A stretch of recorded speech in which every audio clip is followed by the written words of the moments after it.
À plus. Mais je veux pas aller vite, moi. Pas toujours facile de tourner. Pour moi, ça tient pas la route. Je trouve que plus on va vite, plus c'est stable. Allez, tout droit, ça va encore. Mais il ne faut pas m'en demander plus pour l'instant. Ici, à Recklinghausen, il n'y a pas encore de loueur de trottinettes électriques.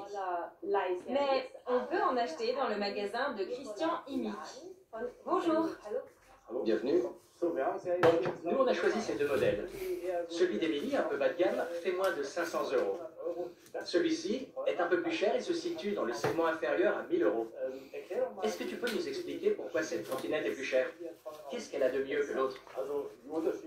La différence est dans le moteur, la batterie, mais aussi les pneus. Ils sont conçus autrement, et cela joue sur la tenue de route. Ça se voit d'ailleurs. Mes pneus sont plutôt petits par rapport aux tiens. C'est dangereux? Alors, c'est vrai que les pneus jouent un rôle important. Plus ils sont grands, plus la conduite est confortable, et la tenue de route est meilleure. Mais à quoi ça sert d'avoir un moteur puissant? De toute façon, ces trottinettes ne peuvent ni l'une ni l'autre dépasser les 20 km/h.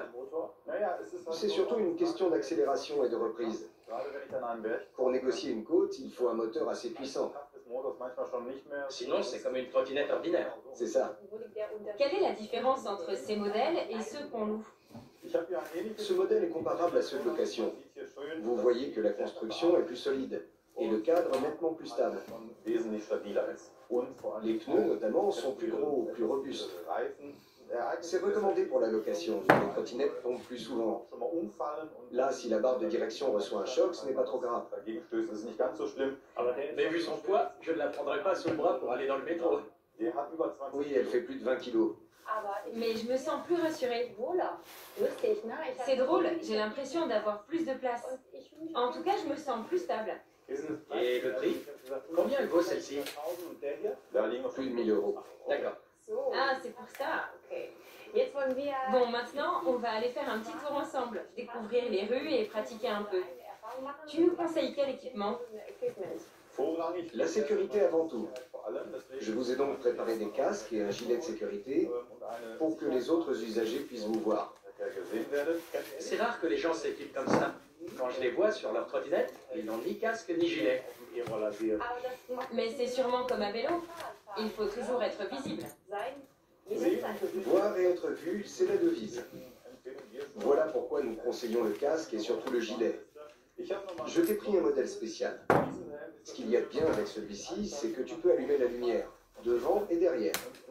Et avec cet interrupteur sur le guidon, tu peux même clignoter. Fais voir. Alors, attends. C'est comme en voiture. Le bouton du haut, c'est pour la droite.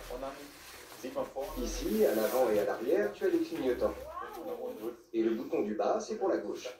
Comme ça, plus besoin de faire signe de la main, ce qui est toujours un souci quand on conduit une trottinette, surtout pour tourner à droite. Moi, j'y arriverai pas. J'avoue que je ne me suis jamais senti assez stable pour les conduire d'une seule main. Parce que ça part dans tous les sens. C'est à cause du petit guidon et surtout des petits pneus. Mais avec la vitesse, tout ça se stabilise et la conduite devient plus confortable.